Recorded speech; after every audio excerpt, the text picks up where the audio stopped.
কি হৈছে মানে ৰাতিপুৱা স্কুললৈ গৈছে, স্কুলৰ পৰা আহি কিনে স্কুলৰ পৰা খবৰ দিছে স্কুল পদুমপুখুৰী হাইস্কুল, এই ল'ৰাজনৰ নাম ষ্টুডেণ্টৰ নাম ভৱেশ ডেকা, দেউতাকৰ নাম হেমচন্দ্ৰ ডেকা, এবাৰ ক্লাছ 9ত।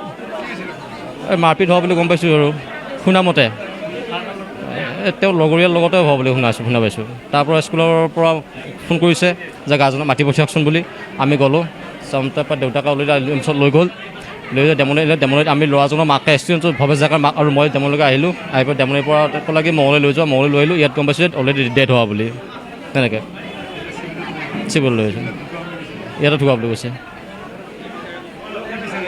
কি বিচাৰিব, যিকেইটা ল'ৰা অলপ মাৰামাৰি লাগিছে, কাজিয়া লাগিছে, মাৰপিট হৈছে, তাৰ ল'ৰাৰ পৰা আমি আইনগতভাৱে আমি আগবাঢ়ি যাম। আমাৰ বেলেগ কোনো ন্যায় লাগে আৰু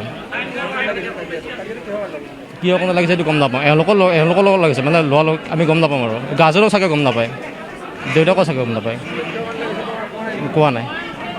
স্কুলত সময় পোৱা নাই যাবলৈ, মানে কি ক'লে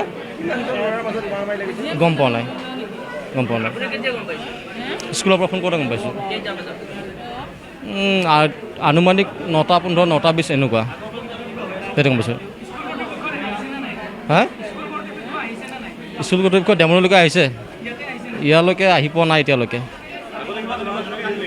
তেনেকুৱাকৈ চলি থকা গম নাপাওঁ। যোৱাকালি কথা এনেকৈ গম নাপাওঁ, কিন্তু যোৱাকালি আপোনাৰ মাৰপিট হোৱা বুলি মানে মাকে কৈছে বাৰু, ক'ৰবাত যোৱাকালি বোলে হেৰি হৈছে আপোনাৰ, ক'ৰবাত ল'ৰা কেইজনমান দম দিছে বোলে। তাৰপিছত মানে এতিয়া মাকে এতিয়া মোৰ লগত বাইকত আহোঁতেহে কৈছে, ডেমনিলৈকে আমি মাকে মই মহিলাৰ পৰা আহিলোঁ, এই গম নাপাম বাৰু। স্কুলত একেলগে পঢ়া নে কি নাজানো ইমান, কিন্তু মানে দম দিয়া বুলি শুনা পাইছোঁ মাকৰ মুখৰ পৰা, সেইখিনিয়ে হ'ব পাৰে। এবাৰ ক্লাছ 9ত ক্লাছৰ ভিতৰত মাৰিছে, কমাইছে, এতিয়া আমি নাছিলোঁ, আমি গম নাপাম সেইখিনি, সেইটোও গম নাপাম।